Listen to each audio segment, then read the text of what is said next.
There will be many external forces that pull our population in different directions. You look at global developments, war in Europe, war in Gaza, in the Middle East.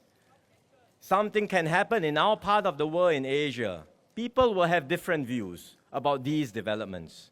Under normal circumstances, we can discuss them and we can forge a national consensus.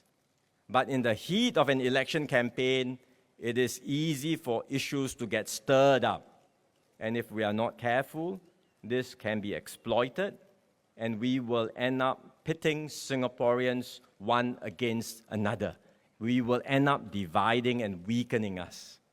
So I say to all political parties in this election, let's make sure that in everything we do, we always uphold multiracial politics.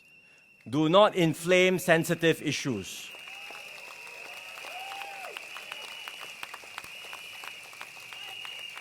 Make sure that politics stops at the water's edge, meaning when it comes to our national interests, our sovereignty, our security, our place in the world, don't use domestic politics to divide Singaporeans. There must be unity. Because whatever our differences, at the end of the day, we are all Singaporeans first and foremost. And it's only by standing together that we can survive in this contested and fractured world.